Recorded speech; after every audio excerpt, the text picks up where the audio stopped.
Let's bring in moderator of Meet the Press, Kristen Welker. Kristen, we know you just spoke exclusively with the president-elect on the phone, and you asked him about his calls with President Biden, Vice President Harris. How did those conversations go? What should we know?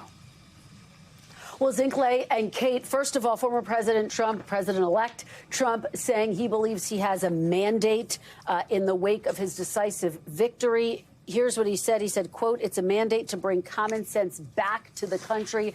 As you just said, I did ask him about his phone calls with President Biden and Vice President Kamala Harris. He described them as very nice calls, very respectful both ways. He said that when he spoke with the vice president, she talked about a transition. She'd like to see it be smooth as can be.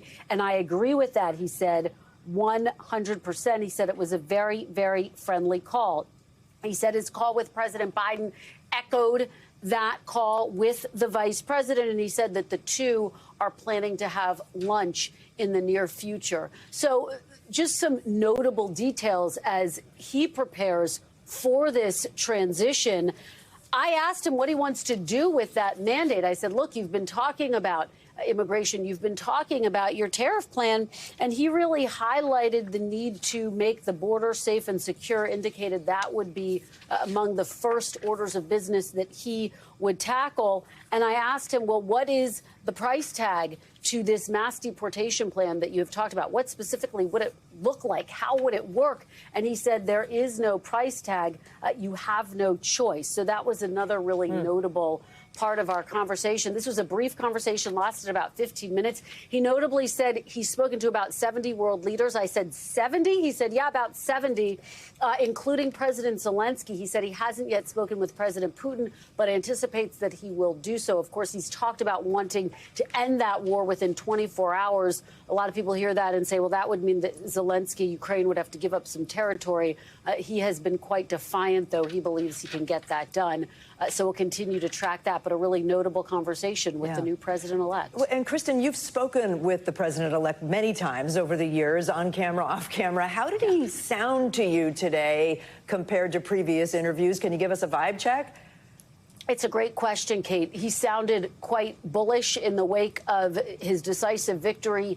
He talked about the fact that there has been what some are calling a realignment, the fact that you did see an increase in support for him amongst various groups, from Latinos to young men, low propensity voters, which we called them on election night, as well as even some women who came out in larger numbers than you would anticipate. And so it was a really notable conversation, and it's clear he believes, again, that there is a mandate. He talked about the fact that Republicans now control the Senate. He said he's very honored by that, honored by the role he believes he played in helping to make that happen. And of course, continues, like the rest of us, to watch what will happen in the House quite closely to see if, in fact, Republicans do control all two chambers of Congress, as well as the White House. I heard you asked also if Susie Wiles, his campaign head, will be the chief of staff. What did he say? I did. I asked him about that. He had very strong things to say about her. He said she would certainly be a contender. She's great. I said, Senator Tom Cotton, we are hearing, is not going to enter the administration. It's our understanding that he's looking at a potential leadership post in the Senate. And he had some very positive things to say about Senator Cotton as well. No surprise, Senator Cotton's been one of his top allies. He says, I think he's fantastic, somebody that I would think of to join his administration. But he's a very important senator.